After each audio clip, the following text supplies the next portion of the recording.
Hey guys, tonight we're diving into a world where crushed beetles meant elegance, bald foreheads were beautiful, and you'd risk actual brain damage just to look a little more angelic in candlelight.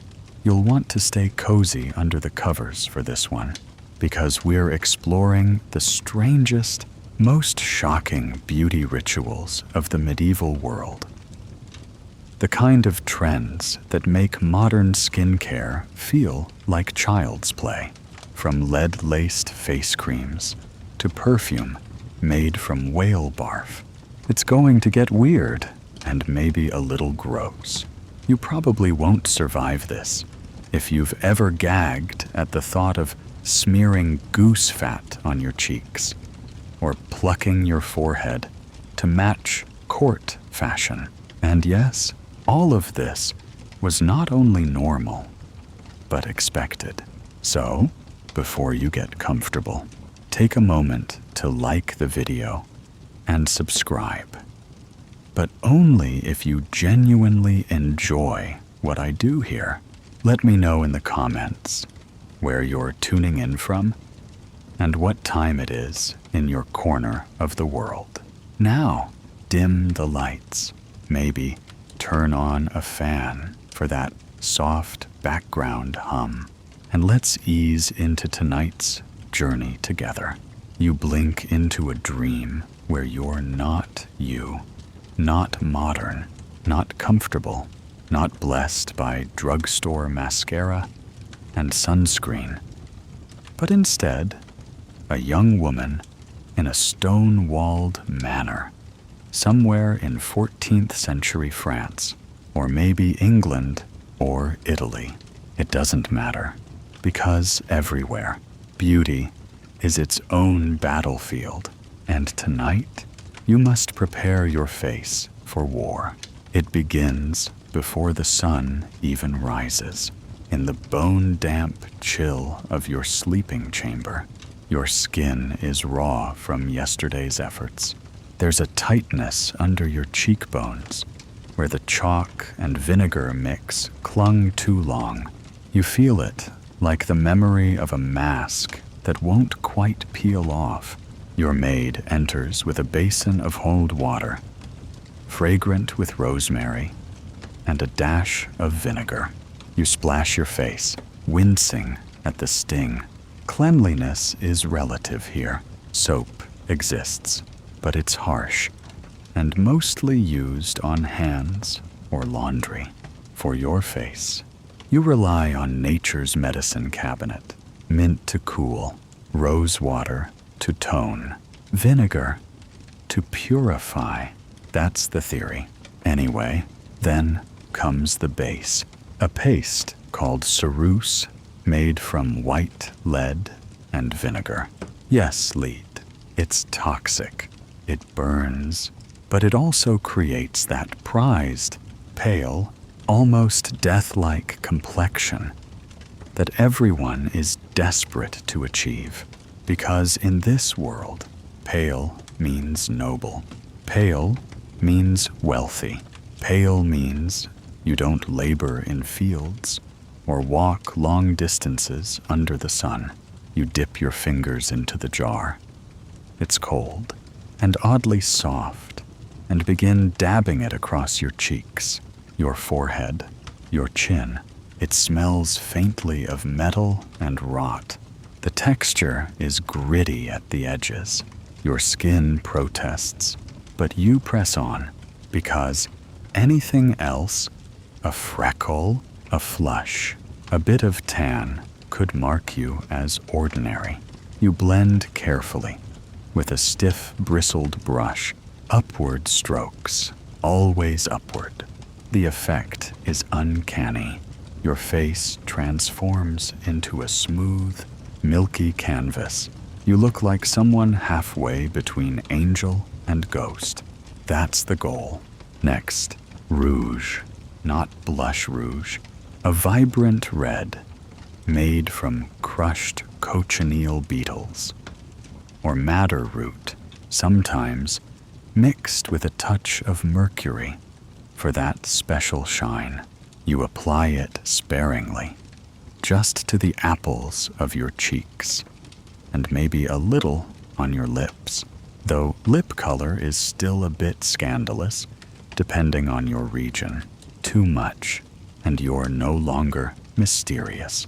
You're performing, and a good lady never performs. She merely is. You look in the mirror. Well, not a glass one. Those are rare and cloudy, more funhouse than accurate.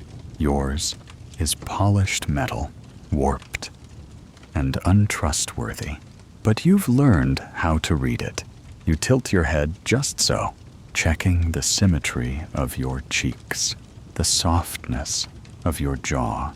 Something's off. You notice a little shadow above your eyes. Your eyebrows, still intact from last week. That won't do. In the medieval beauty hierarchy, a high, rounded forehead is the crown jewel of elegance. Think of it as the Instagram filter of the 1300s. A wide, empty canvas above the brow is a sign of intelligence, grace, and upper-class breeding, which means you must pluck. You grab your little tweezer, crude iron, probably rusted slightly, and begin pulling the hairs one by one. Each tug stings, a tiny reminder that beauty hurts. You don't just clean the arch, you remove everything. Some women go as far as shaving their hairline an inch or two back to make their foreheads look taller. You haven't gone that far yet. But tonight, maybe, historians still argue whether the hairline plucking trend came from religious ideals of humility or simply from fashion, passing down from portraits of queens with high brows and higher power. Either way, your scalp is tingling now from the effort. You pause to dab a little lavender oil on your temples, just to soothe the redness, and continue. Then comes the final touch. Soot, not the refined kind. Real chimney soot, mixed with a drop of goose fat, applied delicately to your lashes with a fine brush. It smells like last week's fire, but it adds definition. Your eyes look deeper, older, wiser, slightly unhinged, just the way you like it. You've heard of other tricks, too. A noblewoman in Venice swore by dropping lemon juice into her eyes to make them gleam. Another boiled walnut shells and dabbed the liquid along her jawline to add shadow. One of your cousins tried to tint her lips with elderberry syrup and ended up with a swollen mouth for 3 days. You take notes. You try everything eventually, because here's the truth. Your face is your reputation. You might never speak in court. You might never write a letter, but your appearance speaks volumes. Pale skin says wealth. Thin brows say control. Bright cheeks say youth. Every detail is a signal, and you know how to send the right ones. You look into the warped mirror one last time. A face stares back. Powdered, precise, pristine, a little hungry, a little tired, a little afraid, but beautiful and ready. You rise, careful not to smudge anything, and glide to your wardrobe. You'll dress soon. You'll finish your hair. You'll smell of roses and vinegar and powder. But for now, you've painted your face into power. That's the first victory of the day. The light outside shifts from ink to gray, as the sun begins its slow crawl across the horizon, spilling through your narrow, glassless window. In fractured beams, the chill clings to the stone floor, and the draft presses against your legs as you move to your stool, where your maid has already set out your next tool of transformation. The hair kit. You sigh. Hair takes time. Hair is political, and hair, in your world, is not just something to be admired. It's something to be managed, controlled, and sometimes removed entirely. This morning, you begin as always with a dry linen cloth and a bit of lavender oil. You press it into your scalp, massaging it with your fingertips to loosen yesterday's dust and sweat. Baths are rare. They're dangerous, some say. They open the pores, warns your aunt, and let the sickness in. So you clean your hair without water. The scent of lavender masks what must otherwise be an earthy experience. You smile. You've survived worse smells. You've lived through goat cheese storage. And that one guest who claimed perfume was a French sin. You know how to adapt. You reach for your comb horn, curved, and split down the middle for detangling and smoothing. The teeth are wide and sometimes painful, but you pull it through with the stoicism of someone who's been doing this since she was 10. You don't wince, even as it tugs at the knots near the base of your skull. Your hair is long, too long, perhaps, but long hair means virtue, maidenhood, control. You braid it daily, often in elaborate patterns that are stitched, pinned, and looped into shapes so gravity-defying that some women sleep upright to preserve them. Not that you're there yet. Today is a regular day, a feast, a visit from your cousin, maybe sometime in the solar if it's warm enough. So you opt for something practical. 2 long braids wrapped over your ears and tucked beneath a fine net of silk threads. It makes your head look like a rounded halo. Modest, contained, and very, very respectable. But let's be honest, modest hair isn't always the goal. Sometimes, especially at court, you let your hairline creep higher. Yesterday's plucking ritual has made your forehead even broader, and you smile at your reflection. There's a particular look you're going for. The Virgin Mary meets polished wood sculpture, a high, serene brow, unbroken by fringe or wogue strands. Historians still argue whether medieval women plucked their hairlines for fashion or for the illusion of spirituality. Either way, it's effective. You look like you've never had a strong opinion in your life. That's the look most men want in a wife. After all, unless, of course, you're scheming.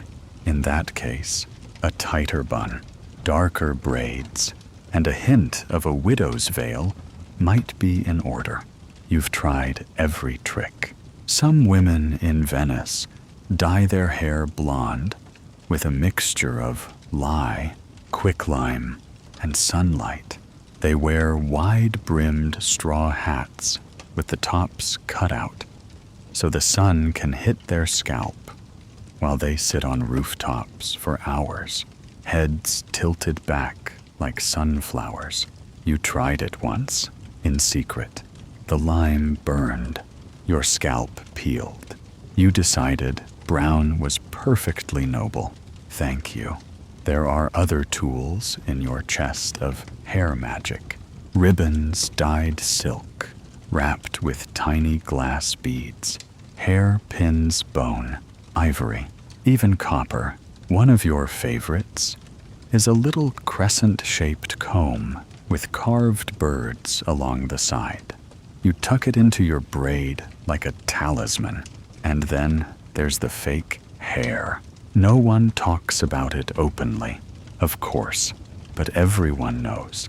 You've seen the thin seams at the temples of certain duchesses. You've watched your neighbor sew lengths of another woman's hair, harvested from a servant, no less into her own braid. It's not scandalous, it's survival. Hair falls out from stress, from sickness, from old age, and when it does, you replace it quietly, artfully. You smooth a bit of rose oil along your hairline to soften the edges, just enough to catch the light and make your hair look glossy, healthy, untouched by hardship. A lie, of course, but a beautiful one. Once, you heard a monk preach that vanity is the devil's snare. You sat in the pew, your hair woven into 3 braids, and your cheeks gently rouged, and nodded politely. Then you went home and soaked your ends in warm goose grease to prevent splitting, because you're not trying to impress the monks. You're trying to survive in a world where your value can be guessed from across a hall. And hair shiny, neat, perfectly arranged tells people you have time, help, power. One stray curl, one oily scalp, one hint of thinning, and whispers start her. So you tend it every day, like a crop, like a holy relic. You pin the final braid into place.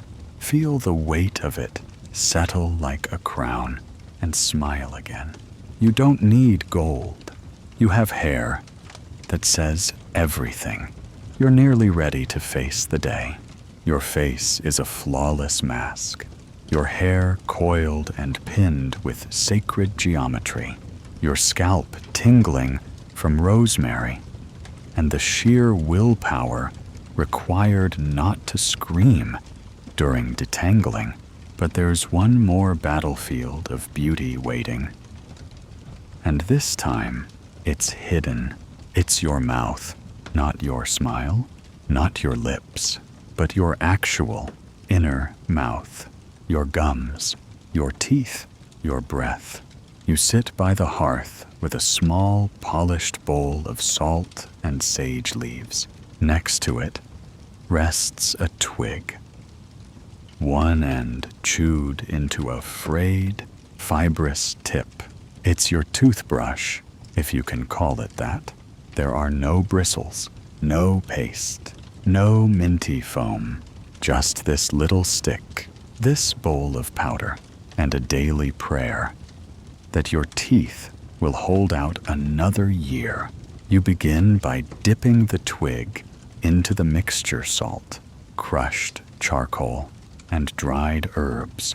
You work it along your teeth slowly, carefully, trying not to nick your gums. The taste is sharp and earthy, a little like licking the side of a well-used cauldron. The charcoal is mildly abrasive, enough to polish the surface of your teeth without destroying the enamel you're desperately clinging to. Because, let's be honest, medieval dental care is less hygiene and more damage control. You've heard the horror stories. Your cousin lost a molar to honeyed wine and poor luck. A merchant's wife had her teeth filed flat because they were crooked, only to die of infection weeks later. And then there was the noblewoman, with breath so foul they started burning rosemary wherever she walked. You refuse to become a cautionary tale, so you scrub. You rinse with sage tea. You chew fennel seeds. You bite cloves between your back teeth until your mouth tingles and numbs. There's no mouthwash, but there are strategies. And when you smile, and you will smile, especially when the wrong man is watching, you want your teeth to say, I am well-fed, well-bred, and untroubled by plague or our peasantry. Still, the mouth poses more threats than just bad breath. Have you ever considered how your gums look? Because you have, and they were not pink enough? This is why you sometimes rub a little red wine along the base of your teeth, or rose petal oil mixed with crushed pomegranate. It's subtle, but it matters. Healthy gums say you're young, nourished, and, depending on who's watching, fertile. Historians still argue whether the obsession with oral beauty was widespread or elite only. But in your world, a woman who smells like cloves and smiles with even stained but acceptable teeth is far more likely to marry well than one who reeks of garlic and gaps. You even know a woman who blackened one tooth on purpose to appear mysterious.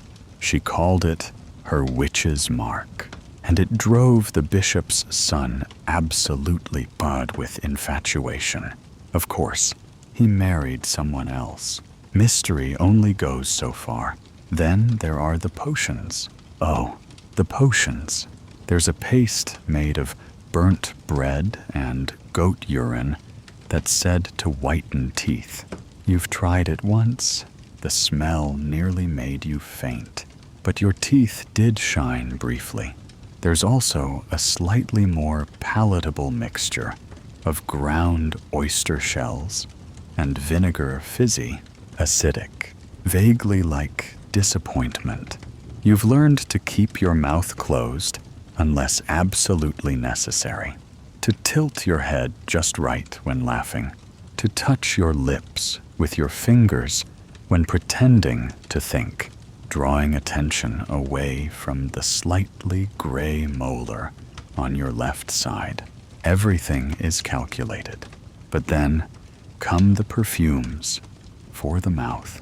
Yes, you apply scent to your breath, little pouches of dried herbs tied in silk and tucked into your cheek like a prize fighter. You prefer cardamom and cinnamon, a subtle sweetness, not enough to overpower, just enough to suggest you recently had something luxurious in your mouth. Spiced wine, maybe, or Turkish delight, or sin. You tie a length of ribbon around your neck. Decorative, yes, but also functional.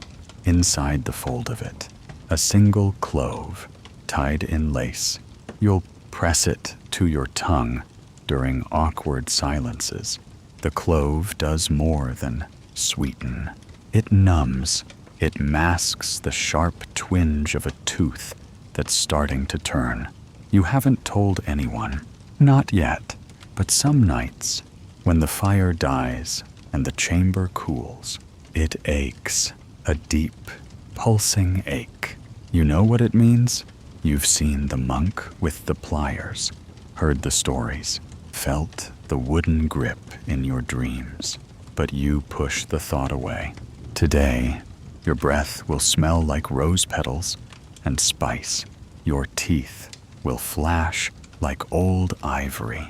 Your smile will be rehearsed, warm and well-timed. And no one, not your cousin, not the merchant's wife, not even the priest with the wandering eyes, will guess what's hiding behind it.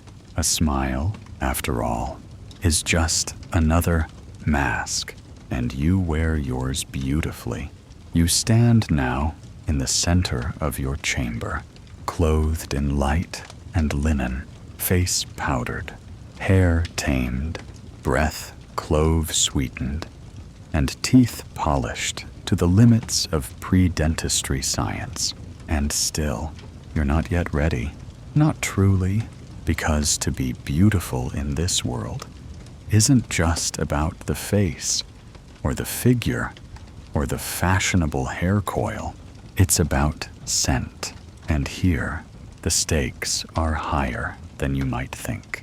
Your body is a battleground between the forces of musk, rot, herbs, and sweat. Baths are rare, not only because they're inconvenient, but because many believe they're dangerous. To sit naked in hot water is said to open the pores, and the devil, they say, enters through open skin. So, instead of bathing often, you perfume. You begin with a scented glove.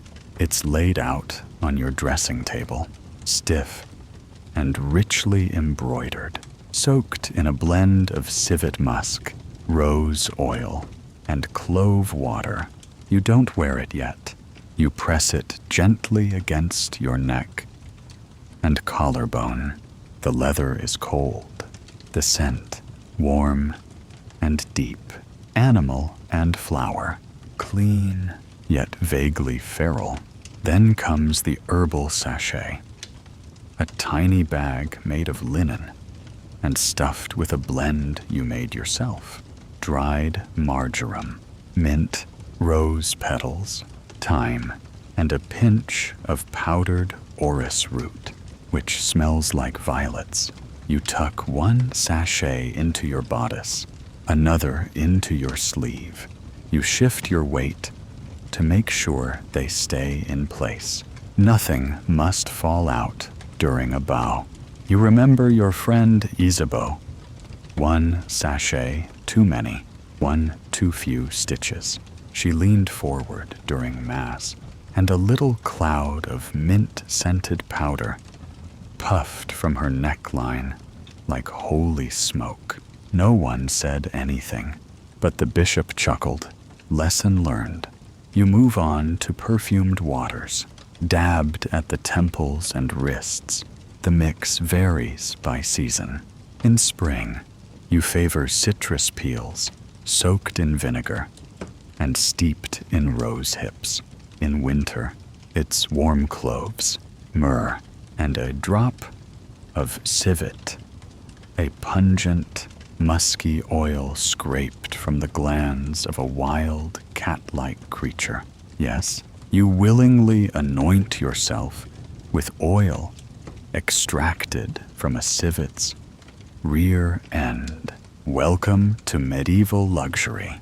Historians still argue about how widespread these perfumes were, whether only the upper elite could afford them, or whether clever housewives down the street made their own distillations from garden herbs. Either way, you know the trick isn't just scent.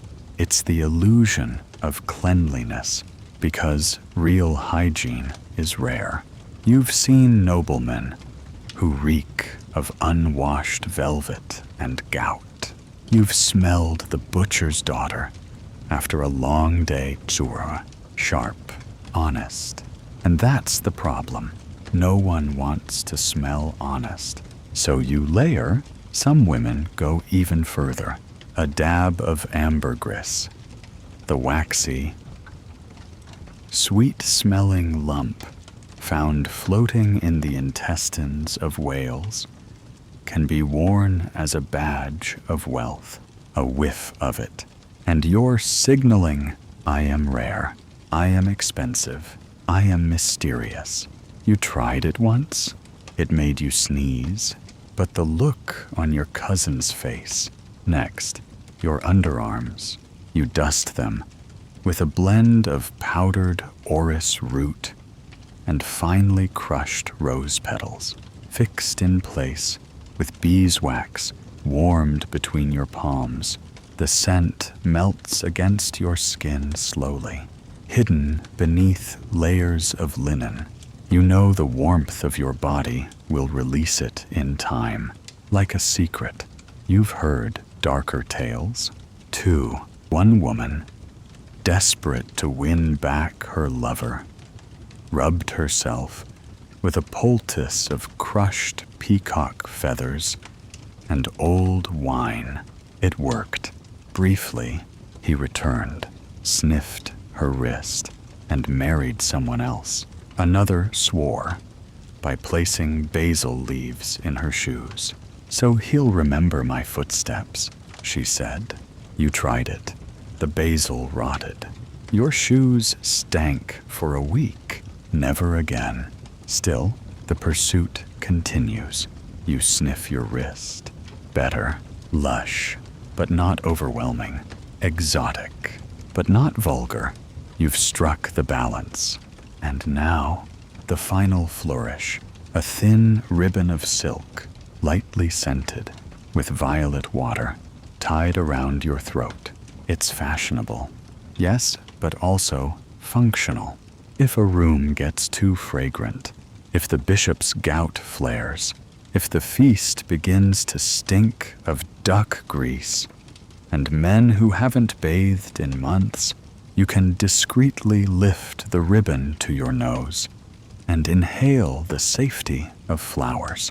You look in the mirror, face glowing faintly under layers of ceruse and rouge, lips barely parted, lashes darkened with soot, hair shining with oil, and your scent, a tapestry of garden, spice, and something wilt and unknowable. You are ready. You may not have bathed in 3 weeks. Your shift may be stained in places you pretend not to notice, but no one will guess, because scent, like beauty, is a performance. And tonight, your perfume will arrive in the room before you do, with your scent perfected and your face set like a porcelain icon. You finally approach the final and most visible layer of your beauty ritual, your clothing.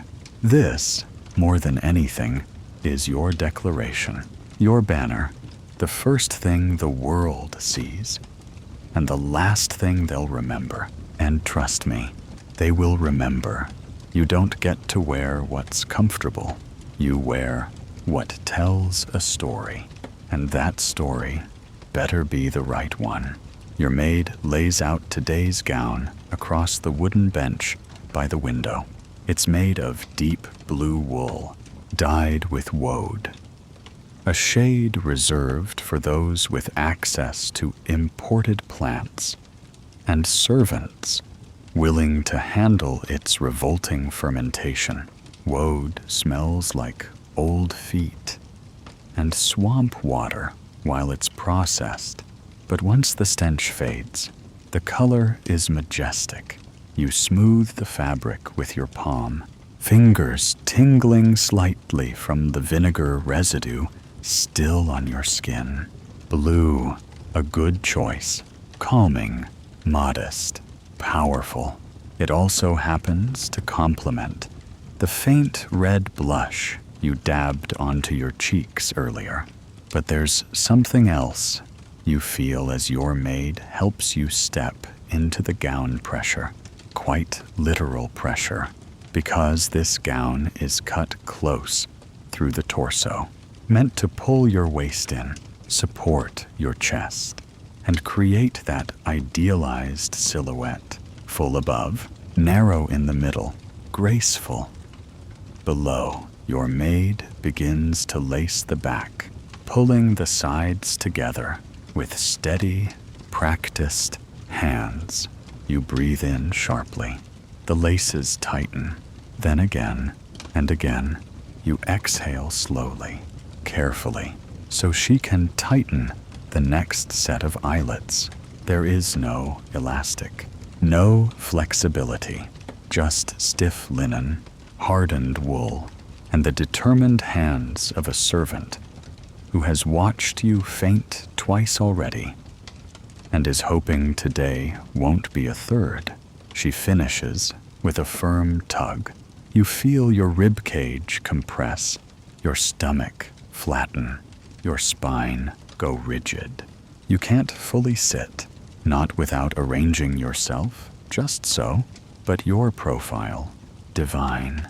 That curve, that poise, it screams nobility. The trade-off, you will spend the next 8 hours pretending you're not suffocating. The gown itself is simple, but rich long sleeves, fitted at the wrist, embroidered in silver thread, with little pomegranates. You chose the pattern yourself. Pomegranates are a symbol of fertility. Not that you're sending a message, but you're definitely sending a message. Next comes the underlayer. A chemise made of fine linen, hidden beneath everything, but as important as your own skin. It absorbs sweat, prevents chafing, and gives your outer gown that smooth drape. You feel it cling under your arms already. You ignore it. Now the belt, or girdle high on the waist, bejeweled, slightly uncomfortable, but so necessary. From it hangs a tiny pouch embroidered with your family crest. Inside, a bit of dried rose, a silver coin, and a folded prayer to Saint Agnes. It's not just for show. You're nervous today. You need all the help you can get. You step into your slippers, thin leather, dyed burgundy, soft-soled, absolutely useless for muddy roads, but perfect for gliding down stone hallways. They're slightly too tight today. Your feet have swelled from the salt you had last night. You'll feel it more by evening, when you're limping back to your room, pretending you're just dainty. Then the headwear, now, depending on your region and the time of year. This could be anything, from a simple linen veil to an architectural nightmare made of wire, fabric, and regret. Today, it's a crespin, a netted cap of silk and beads, tied at the nape of your neck and pinned in 3 places so it doesn't shift when you turn your head. It shows just enough of your carefully groomed hairline to make the effort of yesterday's plucking worthwhile. A veil is added sheer, translucent, scented lightly with rosemary smoke. You pin it so it falls just behind your shoulders. Mysterious, but not too veiled. You're not in mourning. After all, you're browsing options. Historians still debate whether these layered looks were meant to reflect virtue or just reinforce wealth. But from your perspective, they are strategic. You can't show ankle, but you can show mastery. Every stitch whispers status. Every fabric clings in calculated ways. You know how to wear a gown, so the folds catch light just right. You know how to walk, so the sleeves flutter, but don't drag. You know when to press your hand lightly to your chest, just beneath the jeweled brooch, when you want to look humble or pious or slightly heartbroken, depending on the room. Your reflection isn't clear, just the sheen of your shape in a burnished piece of copper hanging on the wall. But you know what others will see. You look untouched, graceful, remote, like someone who was born into beauty, not someone who clawed her way there with burnt bread toothpaste and fish gland perfume. You hold your posture, you lift your chin, and you glide toward the door. Every step is careful, every breath shallow, but you are dressed, you are ready, and the world, every nosy cousin, every suspicious matron, every flirtatious courtier will see the image you've spent hours building. They'll see perfection, even if your ribs are screaming, even if your thighs itch, even if you secretly wish, for just a moment, that you could swap places with the scullery maid and run barefoot through the grass. But you don't, because this is beauty. This is power. And today, you wear both. You descend the stairs in measured steps, each one a choreography of silence and grace. Your skirts whisper against the stone. The soles of your shoes barely kiss the floor. You move like a figure from a tapestry, composed, dignified, timeless, and utterly uncomfortable. But no one can know that, because the moment you cross the threshold into the great hall, you're no longer just a person.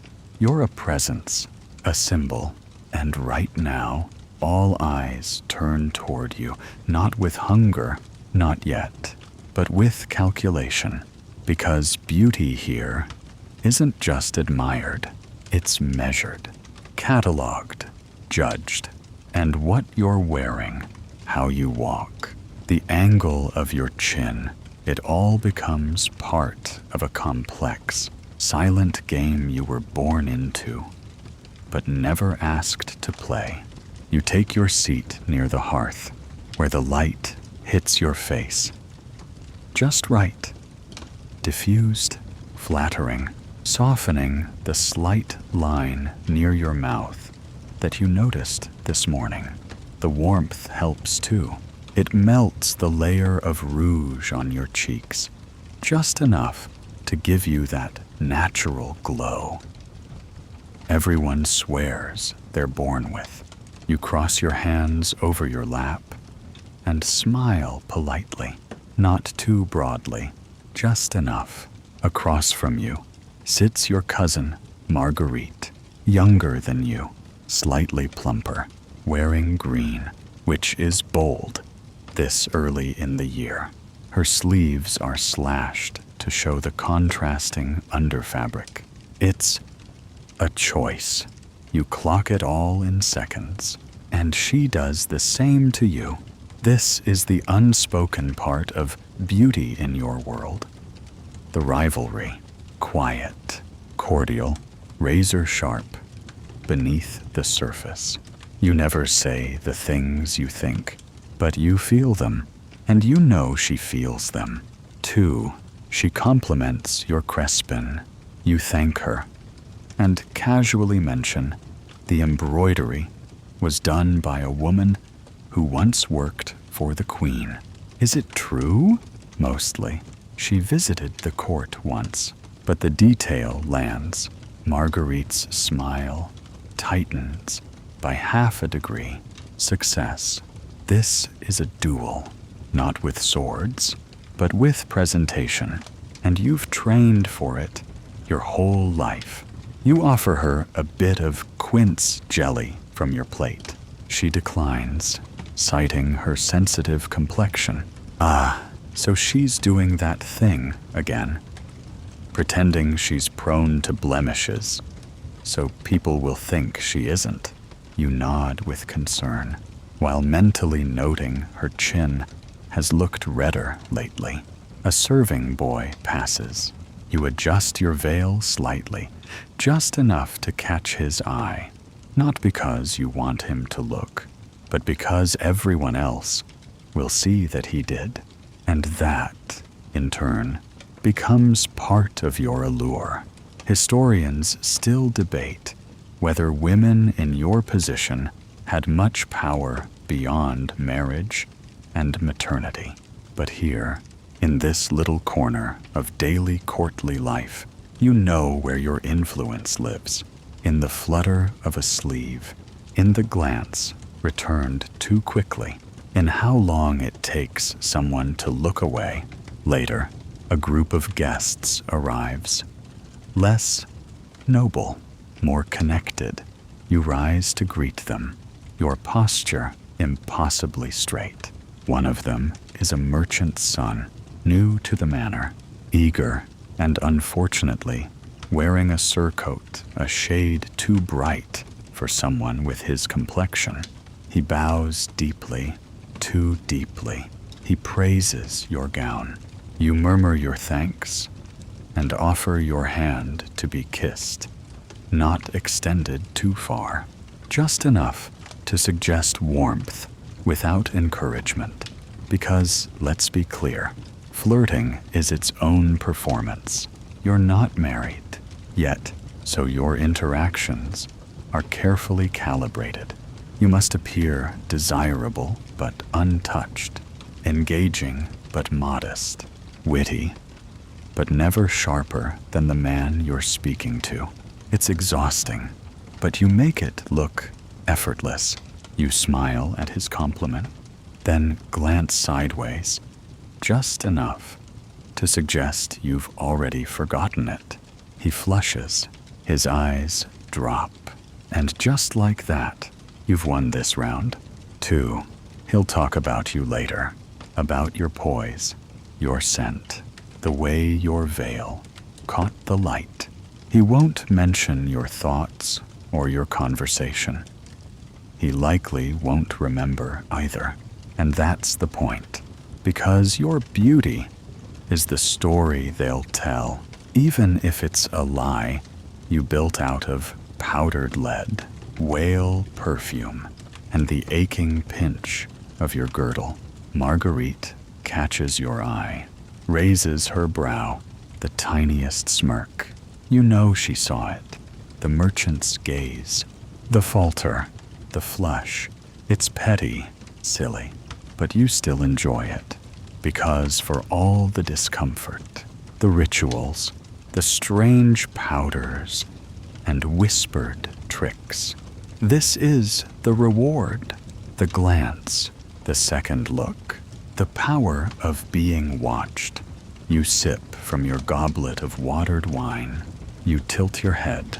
You say something perfectly forgettable that sounds gracious and clever, and the room shifts. Because beauty here isn't passive, it's weaponized. And today, you've sharpened every edge.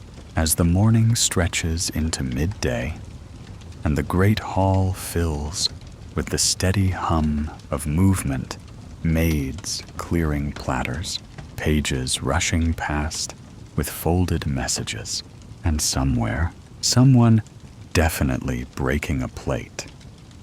You retreat to your private sewing, not to rest, not yet. No, you've reserved this part of the day for the most delicate of beauty duties. It's skincare maintenance time. You sit by the high window, where a slant of golden light softens the hard edge of your cheekbone. The warmth feels pleasant, especially after hours in the stiff shadow of your corseted bodice. You gently unhook the top of your gown, just enough to free your collar and slip the sleeves partway down. Not immodest, just practical. Your maid arrives with a tray, cloths, a small dish of mashed strawberries and elderflower, and something in a little horn jar that smells faintly like beeswax and parsley. This is your midday mask. You lean back and let her apply it. Cool, slightly sticky. The scent is oddly sweet and sharp, like honey mixed with wilted grass. You know the ingredients. Well, egg white to tighten, crushed rose petals for complexion, and a pinch of powdered chalk to lighten the skin. You let it sit, because beauty, like stew, takes time. Outside, the birds chirp.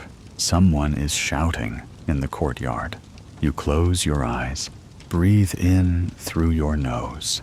Try not to think about how the strawberry juice is starting to itch slightly along your jawline. Natural, they say, gentle, but you've seen what it does if left on too long. Red patches, irritation, and once, unforgettably, a rash shaped like a map of Gascony. After 15 minutes, your skin tightened into a strange fruit leather sensation. You wash it off with warm water, poured from a brass ewer. The cloth smells of thyme. Your skin, once wiped, feels fresh, flushed, and just a bit raw. You dab gently with linen and pat rose water onto your cheeks.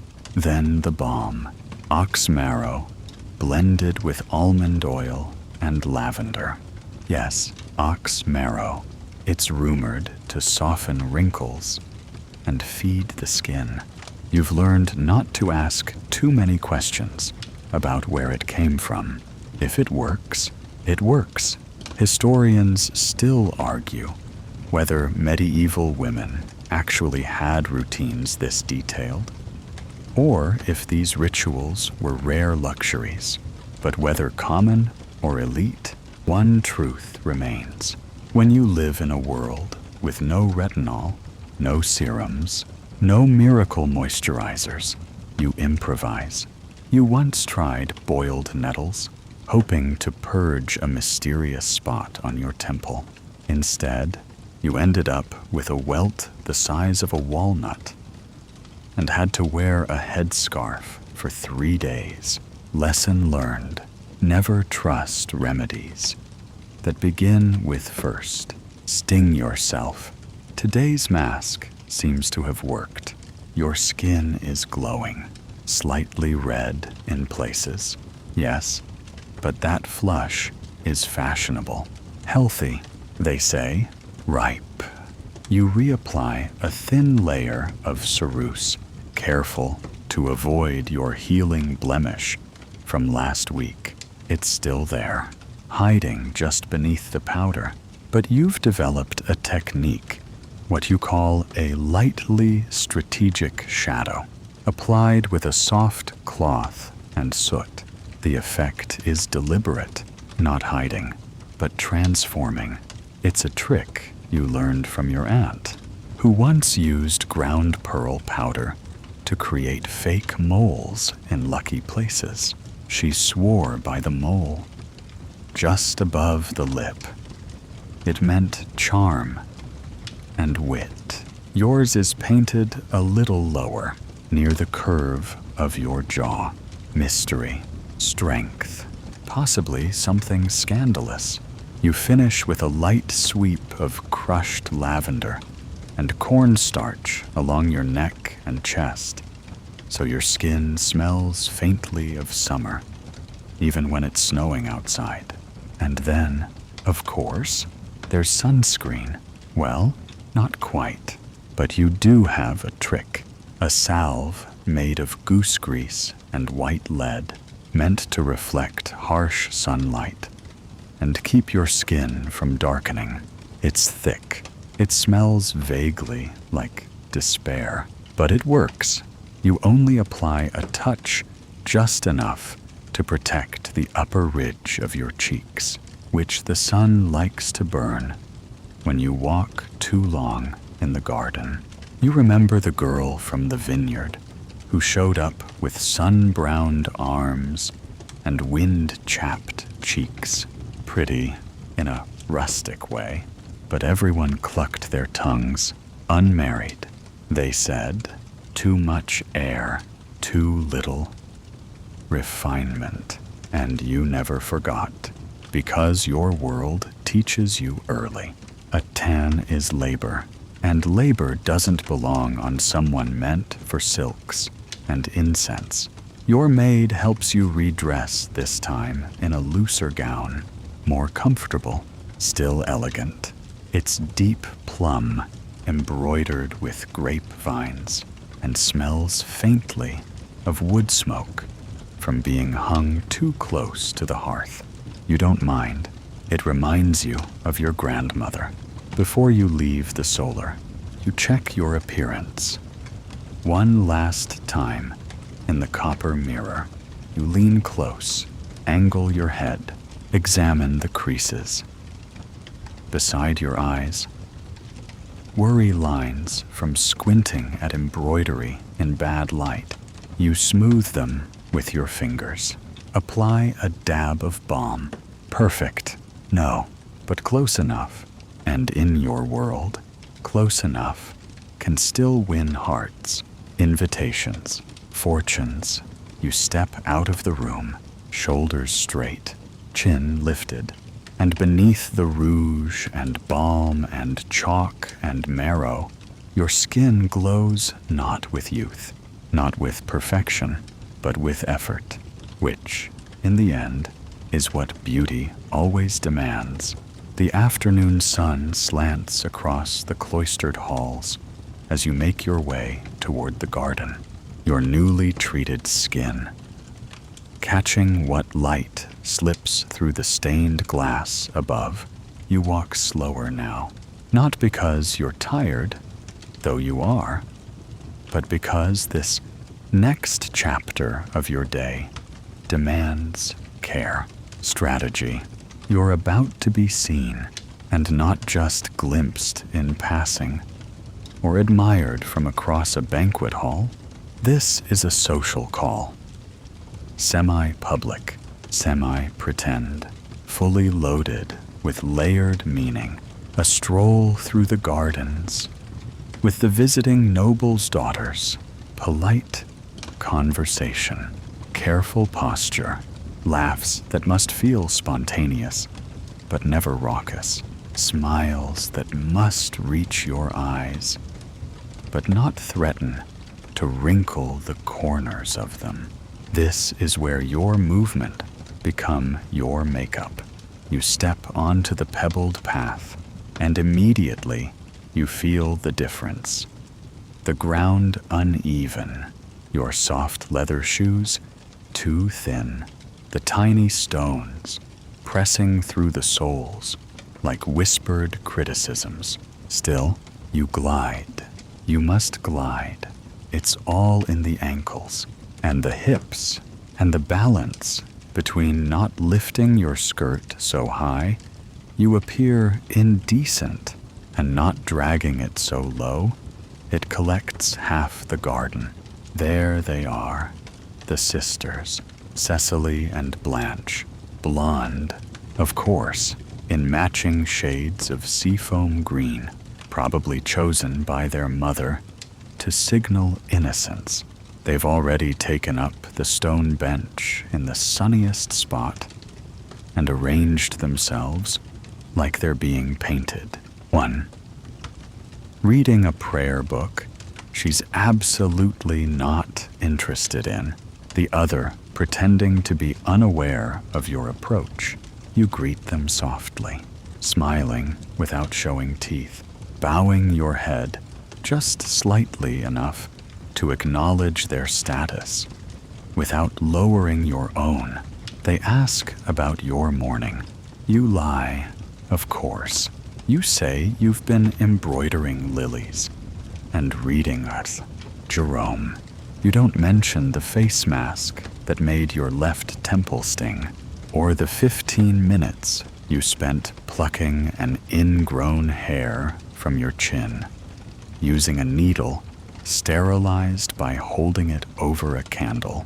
You certainly don't mention the ox marrow Blanche comments on your glow. You pretend it's sleep, and then you begin the walk. Here's the thing about garden strolls. They look relaxing. They're not. They're a live audition.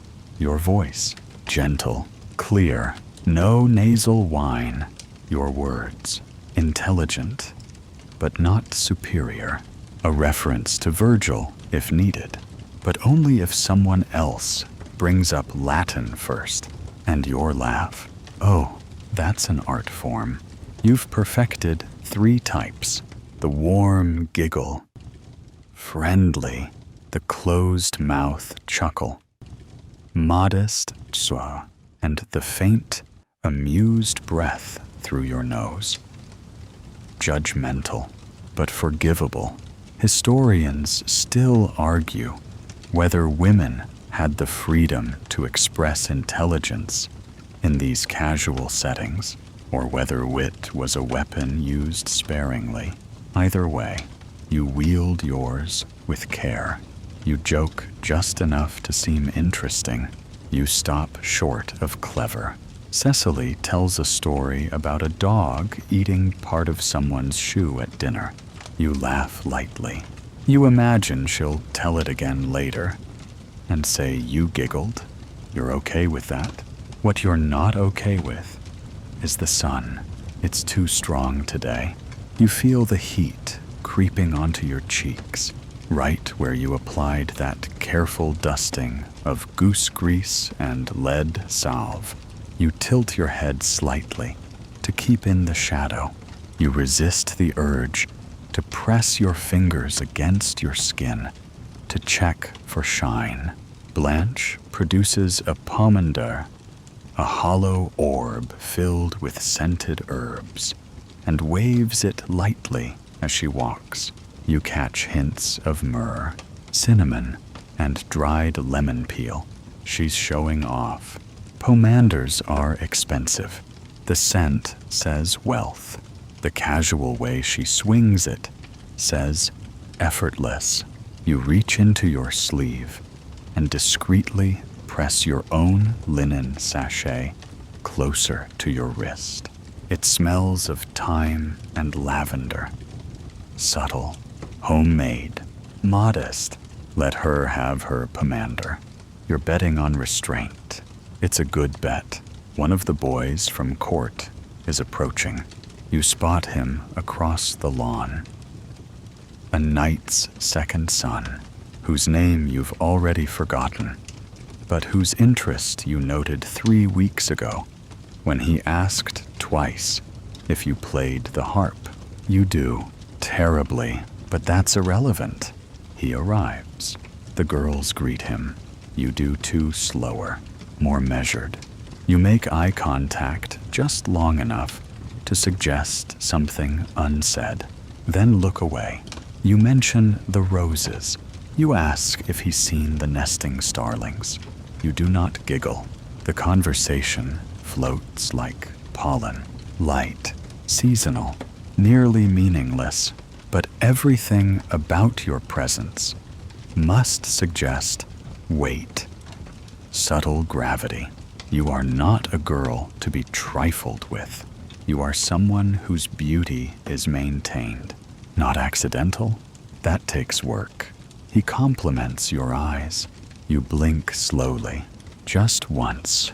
Then, without a word, you begin to walk again. Let him follow. Let him wonder. Because beauty is not only in the powdered cheek or the embroidered hem, it's in the gesture, the way your hand rests lightly on the stone wall as you pass, the way your lips part slightly when you're thinking, the way you never, ever seem to be trying, even though you are. Every second, the stroll ends with curtsies and fake promises to meet again. You return to the hallway, heart still beating like a hidden drum. You smile to yourself, not because the conversation went well, but because not once did you let the sun catch the raw spot on your chin. You're back in your chamber now, the air cooler, the light slanting in from the high window, more golden than white. You've removed your gown, eased out of your bodice. With a sigh you didn't realize you were holding in for 5 hours. You stretch, vertebrae crackling like a dry fire. But you're not done yet. You reach for the little bronze box tucked under your table. It's battered, scuffed, and probably older than you. Inside, your secret arsenal. Because now, it's time for body work.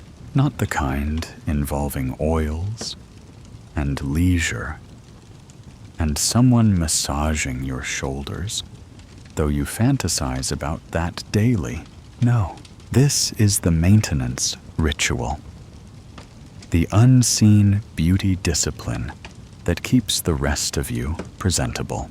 You light a beeswax candle and squat by the hearth where the water pitcher was left warming earlier.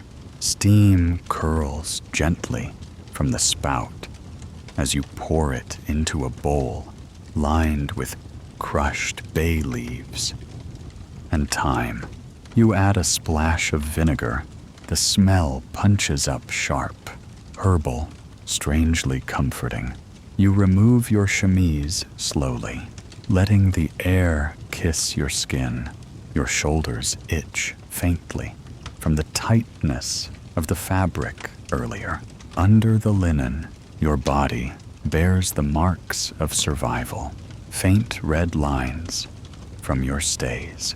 A bit of rash near your ribs where the wool rubbed. And of course, the dreaded body hair. In your world, hair is for peasants. Your underarms, legs, even your forearms. If you're truly devoted to courtly ideals, must be bare.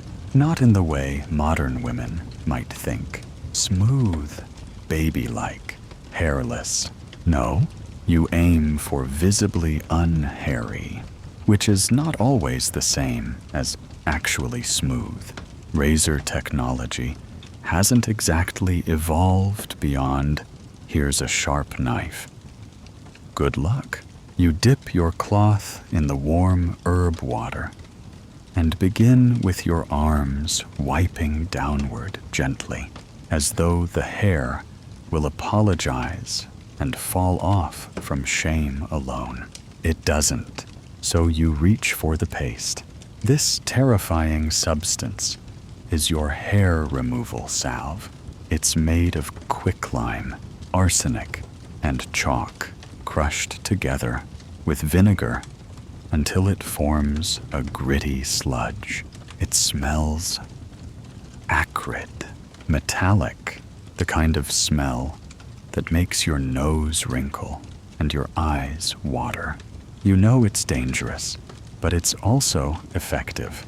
You apply it carefully under your arms first, then to the back of your hands and forearms. You wait, not too long, because if you leave it on too long, well, you've heard the stories. There was that lady in Normandy whose skin flaked off in great red patches, or the Baroness who lost a chunk of her calf when she tried it on her legs before a wedding. You're smarter than that. You time it with the candle. 5 drops of wax onto the table, then wipe it off. You scrape it gently with a piece of linen. The hair comes away with it, mostly. The skin beneath is red, raw, but unmistakably smoother. You rinse, pat dry, dust with orris, root and starch. Done. Until next time. You skip your legs today. No one will see them. And frankly, you're not a masochist. Next comes your nails. They're not long, not sharp, but they must be neat. You push your cuticles back with a bone tool. Then use a tiny file made from dried fish skin to smooth the edges. It's not pleasant. It smells vaguely like low tide, but your hands are always under scrutiny. When pouring wine, when playing lute, when touching your prayer book. With performative piety, they must look ladylike. Even when your fingers are covered in embroidery dye and your nails ache from clenching a spindle, you buff them with wool dipped in a little goose fat, just enough sheen to look nourished, not greasy. Then you check your feet. They are suffering. 2 blisters, one popped, one waiting. You sigh. You soak them briefly in the herbal water, then smear the raw spots with honey antibacterial, sticky, weirdly effective. You wrap them in linen strips, slip your softest house slippers on, and pretend for just one moment that you're someone who never walks further than the chapel and back. You stare at yourself in the low mirror, arms pink and scrubbed, fingers trembling slightly from the sting of your beauty paste. Historians still argue whether these rituals were shared woman to woman or passed down from servants, midwives, and whispered advice. You know most of what you know came from your wet nurse, who whispered old Roman tricks while she braided your hair. A woman with smooth arms rules the house. Or your aunt, who said bluntly, men don't marry shadows, they marry shine. You sigh again. Look down at your thighs. Consider the paste. No, not today. You do, however. Take a pinch of salt and scrub your heels, just in case someone sees you barefoot at your death and decides you were slovenly. You think about that often. Death is random. Appearance is not. You towel off your skin and reach for your robe, a loose linen wrap that smells faintly of lavender and old smoke. You sit on your stool and apply a last touch of balm to your knees, elbows, and the thin skin just behind your ears. These are the forgotten places, and you refuse to be caught unprepared. The last thing you do before putting your chemise back on is examine your stomach. Flat enough. For now, you pinch your sides. You've been eating less bread, drinking more vinegar water before meals. It's helping. Beauty demands this too. Discomfort that lingers beneath the surface like an unspoken rule. You dress again, layer by layer, and when the last tie is knotted, you stand. You feel clean, exhausted, a little dizzy, but radiant. And in your world, that means ready. Evening creeps in, slow and smoky, curling around the edges of the stone walls as candles are lit, and the hearth fire is stirred to life. You can hear the shift in atmosphere from your chamber, the quiet thunder of boots on tile, servants preparing the dining hall, someone laughing a little too loud in the hallway below. It's nearly time for the evening feast, which means one thing. It's time to reconstruct your face, not touch up, not freshen, rebuild. You sit before the mirror again. The copper surface, still warped and dark, shows your reflection in glimmers and ghosts. You lean close. The carouse has begun to crack at the corners of your mouth. Your rouge has faded under the heat of the afternoon. One eyebrow is perfect, the other suddenly traitorous.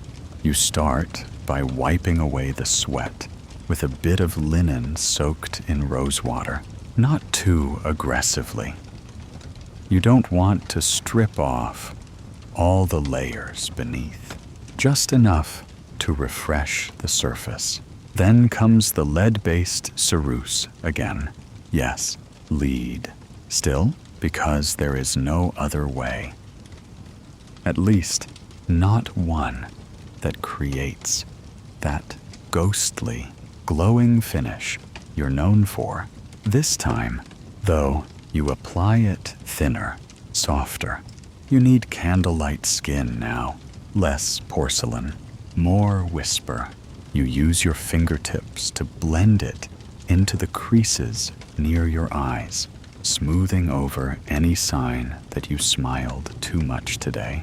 A single line can ruin the illusion. Beauty, in your world, must appear untouched by time, even if it's been a day filled with hard floors, too sweet wine, and conversations with idiots. You pinch your cheeks lightly to restore some blood, but also reapply the rouge, a mixture of cochineal dye and egg whites, painted onto the apples of your cheeks, and then fanned dry. It smells faintly like vinegar and regret. Your lips are next. You chew gently on a sliver of cinnamon bark to bring some color to them naturally. It stings just enough. Then a dab of red ochre mixed with wax, patted on with a tiny brush made from pig hair. You purse your lips in the mirror. Not too plump, not too pale, enough to be kissed, but never presumed upon. Then comes the detail work. Your eyebrows are darkened again with soot, applied using the tip of a feather. You elongate them slightly. At the ends, an aesthetic inspired by the Moorish women your aunt once saw in Valencia, like falcon wings, she said. So now you aim for falcon. Your lashes, no mascara, of course, but you warm a bit of wax and sweep it gently through them. It clumps. You separate each lash with a pin. A pin. You do this without flinching. Historians still debate whether medieval beauty was more about complexion or symmetry, but you know firsthand it's both and more. It's the illusion of divine favor, as though your features were carved, not born. You finish with a light dusting of ground pearl across your forehead and collarbone. It catches the candlelight just so, makes your skin look lit from within. Expensive, untouchable. There's no such thing as a natural glow here, just labor and layers. You rise carefully and move to your wardrobe. Tonight's gown is a deeper shade, burgundy velvet, with tight sleeves and a neckline just low enough to suggest you own a collarbone. It's heavy, warm, and embroidered with tiny seed pearls in a pattern of trailing vines. You adore it. You fasten the girdle again, looser than earlier. You'll be eating, or pretending to, and you need to breathe just enough to lift your goblet without passing out. You check the corners of your mouth one last time where the ceruse likes to flake. You smooth it again. You blink just once. Then you descend. The dining hall is full. The fire roars. Platters gleam. And the air is already thick with ambition, salt, and sweat. You make your entrance, not dramatically, but deliberately. Eyes follow. They always do. Someone near the back elbows his friend. Someone closer stares too long, and one of the visiting ladies whispers something and then laughs softly. You don't know what she said. You don't care, because you see him, your target, the Duke's cousin, broad shoulders, hair like wet straw, rich as sin, a perfect mix of dull and available. He's seated 3 chairs down. He glances up. Your eyes meet. You nod, barely, and you sit angled slightly toward the hearth to catch the best light. The feast begins. You eat little. You sip often. You say things that sound like flattery, but aren't. You laugh. The third laugh, the one that's more breath than sound. You hold the goblet with your fingertips, only so your nails catch the light. You gesture once, so your sleeve rides up just a little. He watches, he wonders, and you win. Not a marriage, not yet, but an evening, which, for tonight, is enough. Because here, beauty is strategy, and you've mastered it. The feast is over. You've survived it, with dignity intact, rouge still in place, and only a minor wine stain on the edge of your sleeve which, given the elbow proximity of that bumbling friar with the shaking hands, is nothing short of miraculous. Now comes a different challenge, the night ritual, because despite what those blessed fools believe, beauty doesn't sleep. It watches, it waits, it resets itself every evening, like a soldier preparing for the next day's war. You're back in your chamber, which smells faintly of wax, smoke, and rose stems floating in the basin. Your maid helps you out of your gown.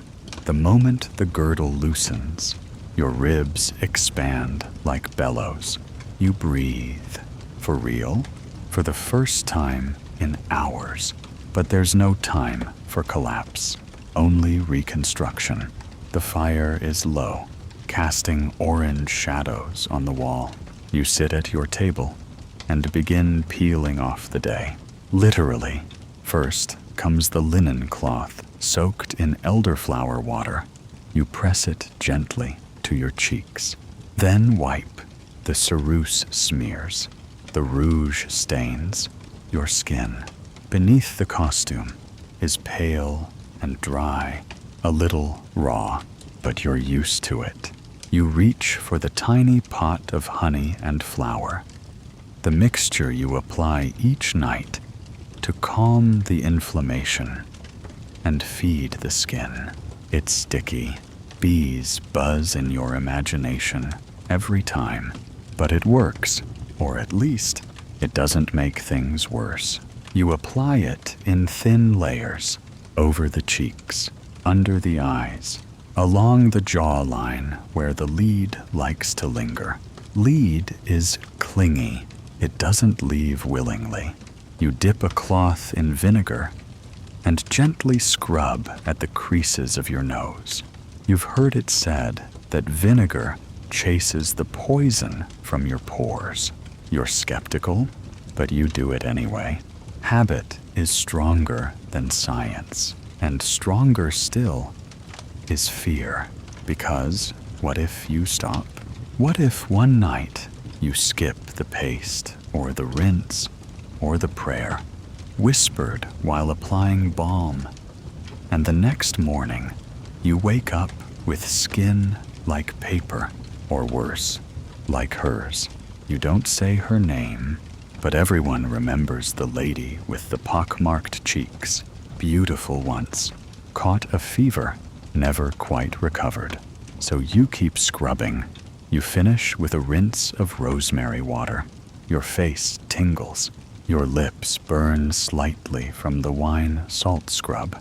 But your reflection, now faint, softer than ever, shows you something almost youthful. You move on to your hair. The veil is long gone, the crespine too. What's left is a halo of flyaway strands and braided coils, stiff with the faint smell of wood smoke and sweat. You unpin them slowly, carefully, letting the braids tumble like unraveling rope. You sit by the hearth with your comb, made of bone, carved with vines, and a tiny lion's face at the base, a gift from your aunt. You comb your hair in long, slow strokes, 30, 40, 50. You do this every night, not for vanity, for order. Long, shiny hair means purity, discipline, nobility, and though no one will see it tonight, you maintain it for yourself, for your armor.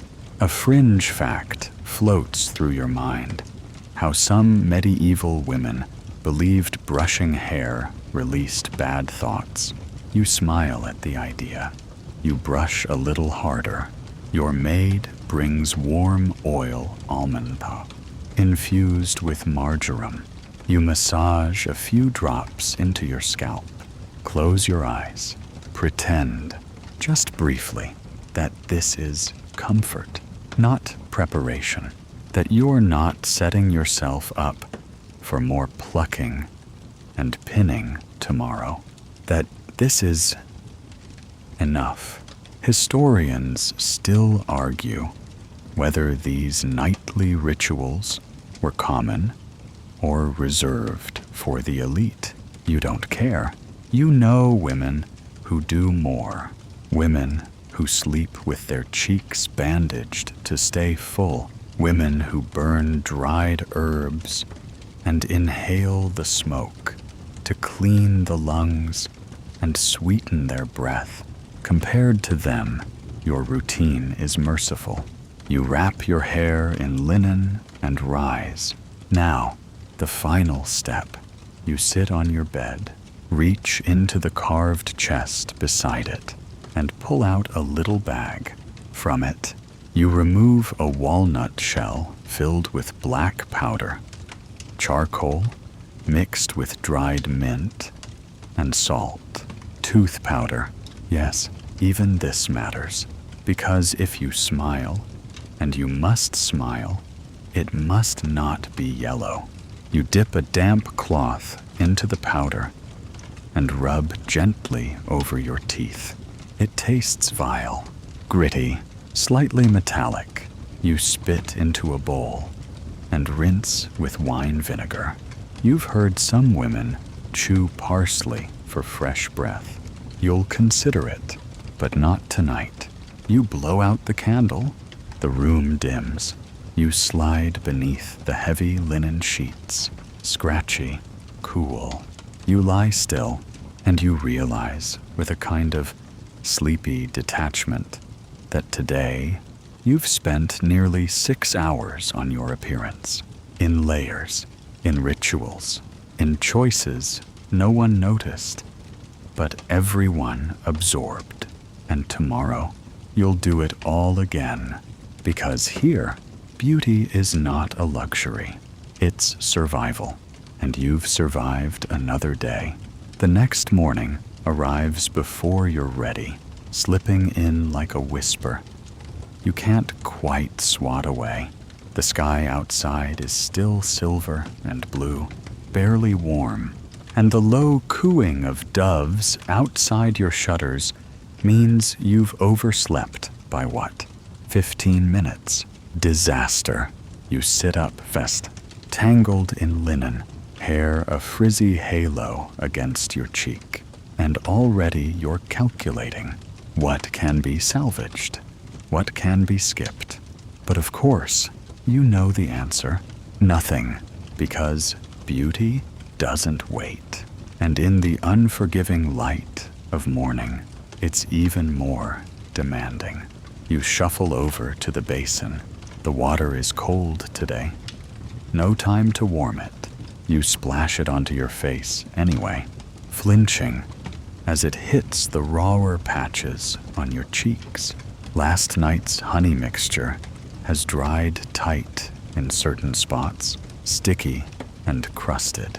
Attractive, you scrub it off gently, watching bits of yellow dissolve in the water. Like something rotten, you lean closer into the mirror and groan quietly. A new blemish red, threatening, just above your right eyebrow. You knew that wine was too sweet last night, and yet you drank it. Like a fool, you reach for your emergency tincture. It's in a little vial, tucked behind your combs, a blend of vinegar, camphor, and crushed sage leaves. You dab it on with a tiny cloth. It stings so sharply, your eyes water, but it's worth it. Supposedly, you whisper a prayer to Saint Agnes, patron of girls and complexions, just in case. Historians might still debate whether saints were invoked in matters of skincare, but when your face is your reputation, you're willing to test divine intervention while it dries. You dress in your house robe, plain, a little frayed. No one will see you yet. You take a moment for your breath ritual, because, yes, that's a thing too. You chew a piece of cinnamon bark, then rinse with mint-infused wine. You nearly gag too early, too strong. But bad breath is social death, and you're not about to lose ground over something so simple. Some women carry clove buds in silk pouches around their necks to suck on during long masses. You make a mental note to find one. Then comes the real task of the morning. Hair training. No, not washing. Don't be ridiculous. Hair washing happens rarely. Maybe once a month, if the moon is favorable and you've bribed the bath attendants properly. Besides, water dries out your ends. No, this is training. Coaxing your hair into a controlled shape that will carry you through the day, looking composed, clever, and suitably high-born. You unroll your linen wrap and assess the damage. It's not awful, thanks to the almond oil. But there are definite kinks where the braid turned in the night. You part it down the middle, comb through it, with a mixture of patience and desperation, and begin the process of braiding. Not simple braids, mind you. We're talking crown braids, looped and pinned across your head, designed to lift your face and signal authority. It takes time, it takes skill, and it takes about 8 pins, 2 of which always vanish into your scalp. Until bedtime, you grimace through the pulling, smoothing each twist with your fingers. A touch of wow at the temples to flatten stray hairs. A splash of rosemary water to freshen the scalp. Then the veil, always the veil.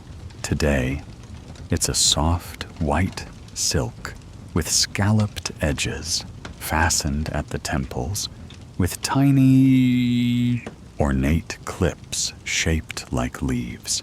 You glance in the mirror again, almost presentable. Now, to clothe the illusion, you slip into a gown of dusty rose with tight sleeves and a cinched waist, the kind that makes your arms look longer and your rib cage look smaller.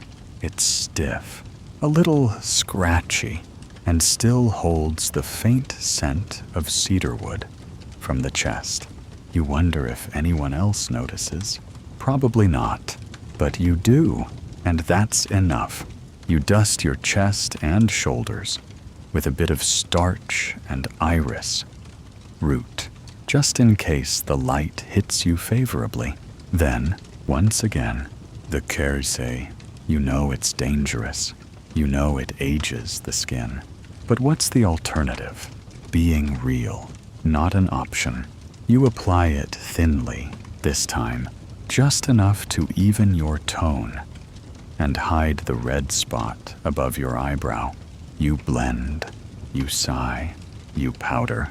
As a final touch, You dot a tiny, deliberate mole at the edge of your chin, a different spot than usual. They'll think it's natural, or they'll wonder. Either way, they'll look outside. You hear the bells beginning to chime. First chapel, then kitchen, then a lower tone from the courtyard. Time to go, but just before you step out, you do one more thing. You look into the mirror, you hold your gaze, and you say quietly, "We're ready," because even if your skin is tingling, your scalp itches from the pins, and you feel one sneeze away from losing the painted mole. You've assembled something greater than a face. You've constructed an identity, one that walks into the world and is never questioned, one that no one dares to imagine. Beneath the paint, one that will survive the whispers and steal the glances, because beauty isn't only about allure, it's about armor, and today you wear it well. By midday, the court is in motion again, like a grand theater, where every player knows their mark, except no one gets a script, and everyone's pretending they're the only one. Not pretending. You're seated in the gallery now, watching the men at practice, in the tilt yard, swords clashing, horses snorting, dust hanging in the air, like powdered gold, but no one's watching them. They're watching you. Well, maybe not just you. The other ladies are present too, draped over cushions, fluttering fans, making idle commentary that sounds effortless and is anything but. You know how this works. In this court, you don't just appear, you perform, and today's performance is all about expressive beauty. The subtle language of eyes, posture, and presence. There's a whole system to it. A glance down and left modesty. Eyes held for 2 seconds equals intrigue. One eyebrow raised equals skepticism. Use sparingly. Tilted head plus parted lips equals mystery, with a hint of submission. You've practiced these combinations in the mirror for years, not overtly. Of course, that would be vulgar, but enough to weaponize them, because here, beauty is never passive. It's a conversation, and you intend to win every round. You adjust your veil, letting it slide a little off-center to frame your face more asymmetrically. It gives you a softer silhouette and conveniently reveals your better eyebrow, the one that survived this morning's soot application. With dignity intact, a young noble passes by, sweaty from sparring. He smiles at you, wide and a little stupid. You respond with a slow blink. No smile, just a moment of eye contact, and the faintest nod. He nearly trips over his own feet. Perfect. You lean back on the stone bench and recross your legs, adjusting your skirts to expose just a glimpse of ankle. Scandalous. Not quite, but close enough to remind them you're not a statue. You're a body, one with form, scent, thought, and agenda. And your scent, today, it's orris, root, and apple vinegar, tucked into the folds of your dress, warming as you sit in the sun. You catch it faintly now and then, carried on a breeze, like something edible, sweet and sharp. Something that lingers beside you. Lady Marjorie fans herself, and whispers about your new glow. You thank her with a practiced sigh and say it must be the fresh air. You don't mention the 3 days of cold compresses or the mint water rinse you've been using every morning to close your pores so tightly your face practically squeaks. Historians still debate whether medieval women shared beauty secrets freely or hoarded them like coin. You suspect both are true, depending on the stakes. Today, the stakes are high. That Viscount's son is watching. He's seated 3 rows down, clean-shaven, just back from France. His doublet is new.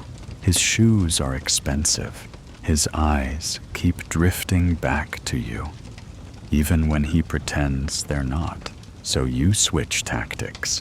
You begin braiding a piece of ribbon hung through your sleeve, not for fashion, for effect. It draws attention to your hands, clean, pale, fingers graceful.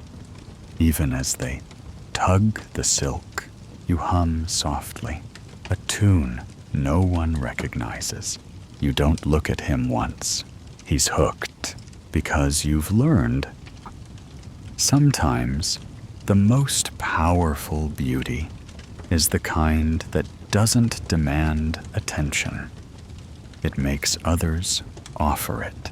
Later, as you sip from your goblet, you catch his gaze again.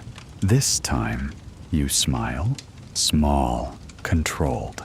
You win again, because beauty in this space is theater, and your body is your costume, your tool, your message. You're interrupted by a messenger, a letter. You open it slowly, conscious of the eyes watching. Your nails gleam faintly in the light. Your lips part just enough as you read. And then, there it is, a small furrow in your brow, calculated. Just one crease, enough to suggest emotion, not enough to suggest weakness. The note is from your cousin. Nothing of consequence, but they don't know that. You fold it, slip it into your sleeve, and excuse yourself. You leave slowly, back straight, one hand trailing along the marble edge of the balustrade. No one says a word, but they watch. They always watch, and that's the secret. It's not about being beautiful. It's about convincing them you are. With every look, every breath, every tilt of your chin, you remind the world that your appearance is constructed, curated, intentional, a spell you cast and recast, day after day, hour after hour, because here, beauty isn't a gift, it's a discipline, and you've mastered it better than most. The afternoon is waning, casting long gold shadows through the narrow windows. As you retreat back to your chamber, you close the door behind you, and for a fleeting moment, there's silence, real silence. No rustling skirts, no murmured compliments veiled as critiques, no gazes measuring your posture, your walk, your breath. Just you and your mirror. That warped sliver of copper has become both enemy and confidant. You sit before it now with a kind of reverent weariness. You've spent the entire day projecting, choreographing your looks, controlling your laugh, anticipating every gesture like a noble woman turned marionette. And somehow, you still look pretty good, but not good enough, because now comes the hour of revisions. This is when the wear and tear of a day's beauty begins to show slight shine on your nose. a tiny smudge of rouge from where your goblet grazed your cheek, and that persistent bump near your eyebrow, still red, still disrespectful. You sigh and reach for your jar of white clay paste, a calming, drying mixture you only use when a blemish threatens to declare war. You dot it carefully onto the bump. It stings. You press your fingers over it like you're apologizing. Next, you fix your eyebrows. Again, because between sweat, surprise expressions, and the occasional breeze, the soot has faded unevenly. One brow arches like it knows secrets. The other sags like it just woke up. You reapply with your trusty feather tip, smoothing the ends into delicate points. Today you go for a slightly more angular shape. It makes you look sharper, less soft, more intentional. Then, the final inspection of your lashes, still curled, still coated with beeswax, but one has strayed off to the side. Like a drunk guest at a banquet, you pinch it delicately between two pins and coax it back into line. You know what this is. This isn't about impressing anyone anymore. This is habitual maintenance, not unlike sharpening a sword or repolishing armor. If your body is your canvas, your face is your signature, and it must be legible at all times.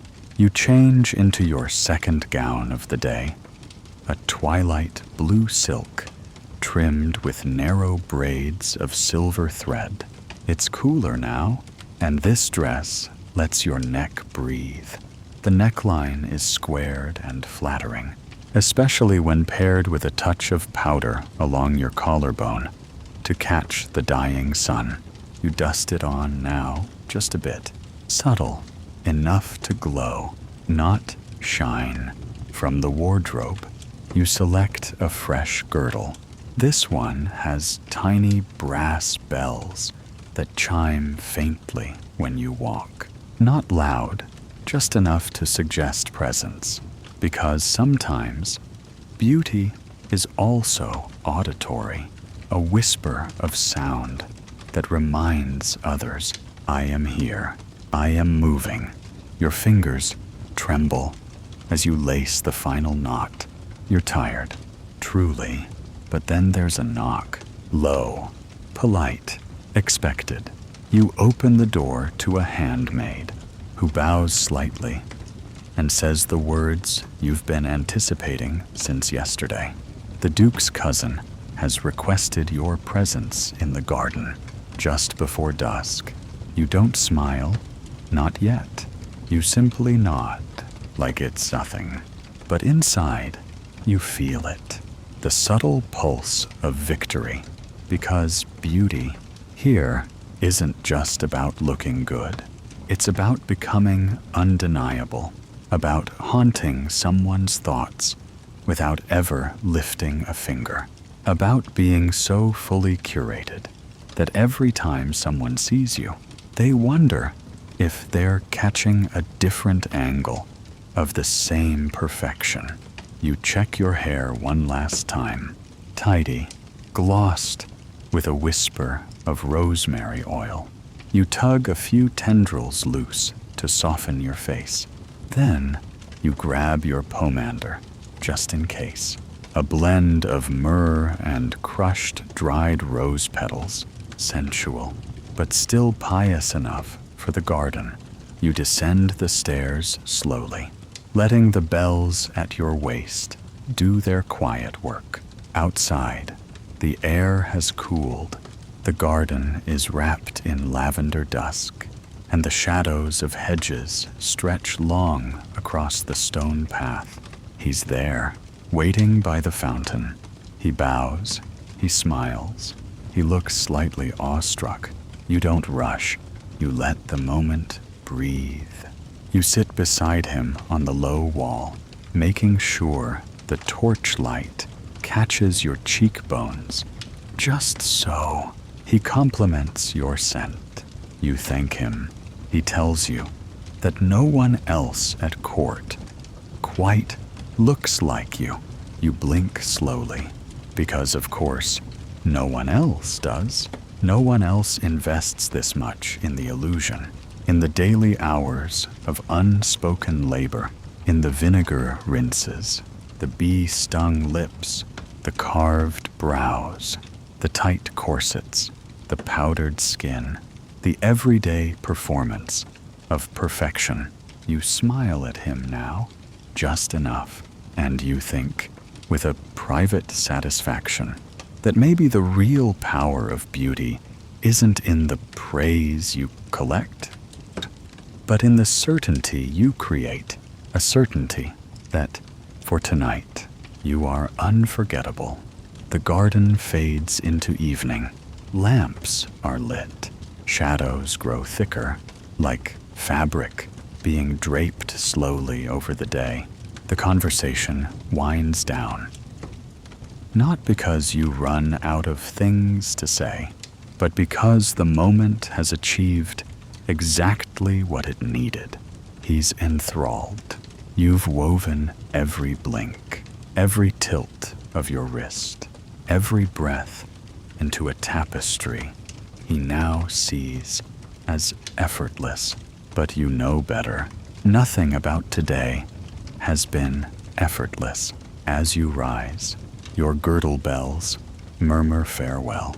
He offers to walk you back, but you politely decline. The night is kind, you say, and I prefer to walk with her a while. He nods, probably charmed by your cryptic softness. You offer a parting smile, measured, half secret. Then you walk away slowly, cloak trailing, scent lingering. The moment seals behind you. You know he'll replay it in his mind. Again and again. That's the art.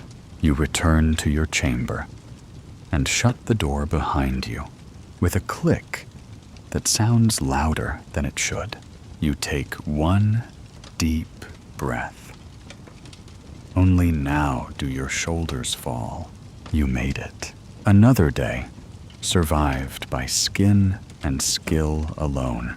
You remove the veil first, letting the hairpins scatter onto the table like dice. You don't flinch as one bounces off your foot. You're used to tiny stings. You're used to a lot. Actually, you sit down and look into the mirror for the final time tonight. Your reflection is tired. That's fair. The ceruse has begun to fade. The red spot above your brow still lingers defiantly. Your lips are stained just slightly too red from the wine, but your eyes, still sharp, still calculating, still yours, because for all the performance, all the manipulation of bone and brush and powder and posture, you remain inside it, somewhere behind the soot-darkened brows and pearl-powdered cheeks. You watch yourself, watching. You begin the removal process again. You know it by muscle memory. The vinegar cloth, the milk and honey rinse, the oil for your hair, the balm for your lips. You whisper your evening prayer out of habit, more than faith, fingers rubbing a soft circle of ointment into your temples. There are women who treat this like worship. There are women who treat it like penance. You, truthfully, treat it like war preparation, because that's what it is. You think briefly of the girl from earlier this week, the one visiting from the provinces, pretty in a raw way, unpainted, overly eager. She smiled too wide. She walked too fast. She had no idea how her hairline exposed her class like a stain. You pitied her, then corrected her with a smile and a whispered suggestion. Pluck the temples slightly. It softens the face. She obeyed. Beauty is contagious. After all, historians still debate whether these rituals were imposed by patriarchy or invented by women for each other. You don't care, because here's the truth. No one says out loud, "This is the power you control." It's not a crown, but it might as well be. You undress layer by layer, each piece folded, every pin accounted for. You slip into your sleeping chemise and run your fingers down your arm, checking for rough patches, stray hairs, or new bumps. Still smooth, still disciplined, you slip under the sheets. You stare up at the wooden beams overhead and think of nothing for a moment. Just drift. And then you remember your aunt's old saying, "Beauty won't save you, but it will give you a sword." And you've been wielding yours all day. Tomorrow, you'll do it again. Maybe a new mole placement, a different braid pattern, less ceruse, if the weather allows. But the routine will remain, and the face you build will rise again. Because while your world values beauty, it requires control, and no one controls it better than you. Now, as the candle gutters low and the air begins to still, you ease deeper beneath your covers. The linen sheets shift softly against your skin, cool in the folds and warm where your limbs press the fabric. The room is quiet now. Even the wind seems to hush itself as night folds inward. You listen to the soft crackle of the hearth, the faint rustle of ivy against the outer wall. The silence that waits between each sound feels tender. Now, not empty, but forgiving. Your hands relax, open-palmed against the mattress. The tension in your jaw melts, one tiny fiber at a time. The day's rituals are behind you. The powders and pastes and careful choreography tucked away like stage props in the dark. You're no longer on. You're just here. You imagine the echo of your footsteps down stone hallways. You remember the warmth of the sun against your painted cheeks, the weight of the gown across your shoulders, the hush that followed your entrance.